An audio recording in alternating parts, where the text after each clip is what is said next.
Mark Twain once said that patriotism is loving your country all the time and your government when it deserves it. Well, we've got to ask, does this caretaker Fine Gael government deserve our affection? My name is Hermann Kelly. I'm president of the Irish Freedom Party. Now, when you look at the various responsibilities that the government has taken in regarding providing protective equipment for the frontline staff in hospitals, it's been a huge failure. In regards providing testing for COVID-19 of the general population, another failure.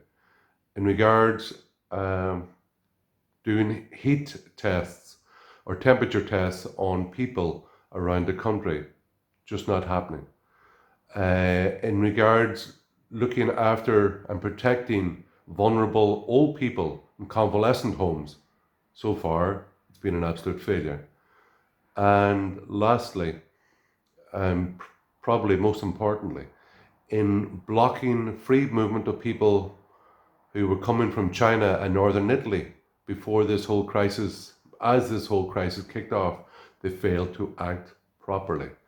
So, in my opinion, when the number of cases is going up day by day and sadly, the number of deaths is increasing all the time, we have to ask, is the government doing a good job? My opinion, it's doing a very poor job. The drug hydroxychloroquine has been used now all around the world with, I would say, stunning results. One doctor in New York, Dr. Levenko, has treated almost 700 people, and they've virtually all recovered very well. No one has died. Very few people have gone into hospital. I think it was 4 out of 700 people. That those figures have been repeated also in France with under the tutelage of Dr. I think is Didier Raoult in Marseille.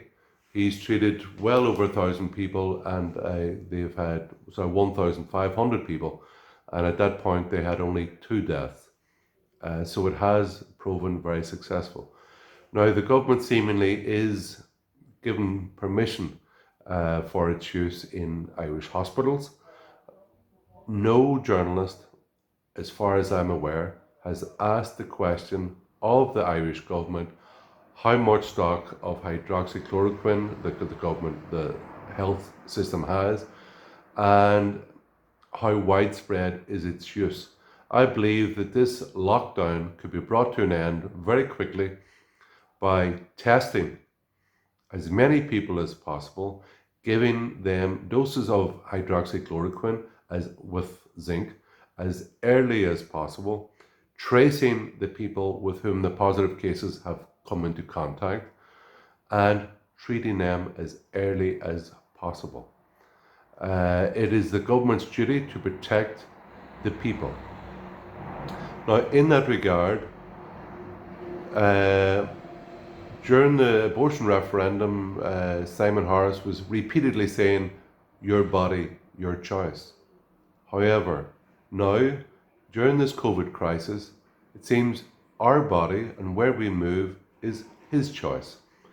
In my view, this Health Preservation Act of 2020, it looks to me to be completely over the top in the powers, dangerous, widespread powers that it gives to the Minister of Health. One of the aspects which it does give is about travelling more than 2 kilometres outside your home. Now, surely the main drive, and I would ask people and urge people as well to comply with the guidelines in regards washing your hands, in regards keeping social distance, all in helping to cocoon older people. However, the powers given to the Minister of Health, I believe, are far too great. Now, I believe that they are disproportionate, and I believe they are probably unconstitutional.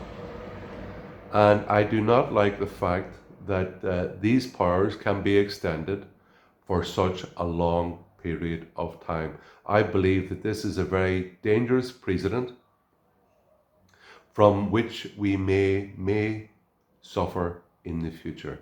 Now, it was this government, caretaker government that we had now, but the last government, the Minister of Justice, Charlie Flanagan, wanted to bring in anti-free speech legislation, which would have curbed the right of Irish nationals and citizens to speak freely their mind on various topics. And it would have been the government who would get to decide what we could say on various topics. I believe that is very dangerous.